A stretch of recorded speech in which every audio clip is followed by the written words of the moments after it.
Hello' guys, আসসালামু আলাইকুম।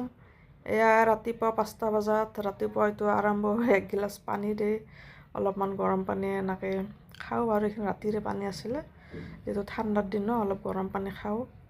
নামাজ চামাজ পঢ়ি উঠিলোঁ, উঠি কেনে মানে ৰুমৰ ভিতৰতে অলপ খোজ কাঢ়িলোঁ, ইফালৰ পৰা সিফাল, ইটো ছাইডৰ পৰা সেইটো ছাইড। বাহিৰত অলপ ঠাণ্ডাটো, সেইকাৰণে মই যোৱা নাই আৰু ভালো নালাগে, ৰাস্তাত ইমান মানুহ চানুহ নাথাকে ইমান ৰাতিপুৱাই। তাৰপিছত আৰু অলপ এইয়া চব্জি আনি থোৱা আছিলে ৰাতি, সেইখিনি কিবা ঘাম ধৰি গৈছে চব্জিখিনি, তাকে অলপ ওলাই থৈ দিলোঁ বাৰাণ্ডাতে। ঠাণ্ডা পৰা অলপ ফুলকবিখিনি অলপ শুকাই যোৱা মানে। তাৰপিছত বতৰটো ভালেই যদিও ৰাতিপুৱাই, যদিও কিন্তু সূৰুজটো খুব ধুনীয়া কৰি ওলাইছে, ভাল লাগিছে চাই কেনে পোহৰটো।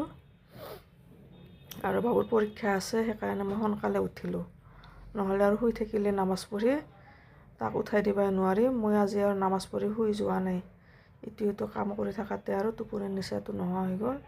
আৰু গৰম পানী বহাই দিলোঁ অলপমান আটা মাৰিবৰ কাৰণে, তাক এখন ৰুটি খুৱাই পঠাব লাগিব।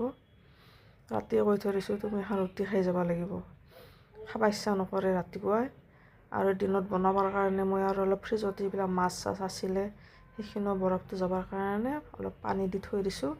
আৰু এইখিনি মোৰ ভাড়াতীয়া বাইদেৱে বেঙেনা দিছিল ৰাতি, এই ভাজি দিয়া ৰুটিৰ লগত খাবৰ কাৰণে।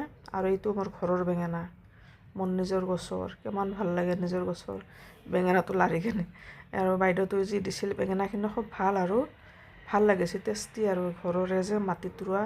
আৰু মোৰটোতো চাদ বাগানতে হোৱা। তাৰপিছত বেঙেনা বহাই দিলোঁ, আটা মাৰিলোঁ, বেঙেনাটো খুবেই ধুনীয়া সঁচাই দেই, নিজৰ ঘৰৰ। তাৰপিছত আৰু গ্ৰিল খুলিলোঁ ঘৰৰ, আন্ধাৰ হৈ আছে অলপ ভিতৰত, লাইট জ্বলা নাই যে। তাৰপিছত এয়া দৰ্জা খুলি দিলোঁ, বাহিৰখন অলপ চাওঁ আৰু এইটো ছাইডৰ পৰা এনেকুৱা হৈ আছে। আৰু আমাৰ ইয়াতে ইমান এটা কুঁৱলী নপৰে, অলপ ইমান এটা বেছি ঠাণ্ডা পৰা নাই যে, ভাল লাগিছে বতৰটো, অলপ অলপ বতাহ। আৰু এনেকৈ কাম চাম আৰু কৰি থাকিলোঁ, আৰু ৰুটিও বনালোঁ, যিটো খাম ময়ো খাওঁ। আৰু ৰাতিপুৱা সোনকালে উঠিলে পুৱা সোনকালে ভোকো লাগে। আৰু ৰুটিটো বনাই লৈ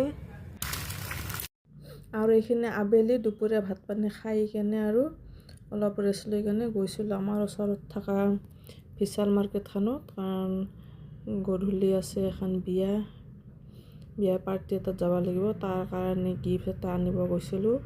আৰু বিশালত গৈছোঁ যদি আৰু অলপ ইফালে সিফালে অলপ বস্তুবিলাক চালোঁ, এইবিলাক খুব ধুনীয়া ধুনীয়া পৰ্দাবিলাক আহিছে, টাৱেল, আৰু অলপমান মই কচমেটিকৰ বস্তু অলপ কিনিলোঁ।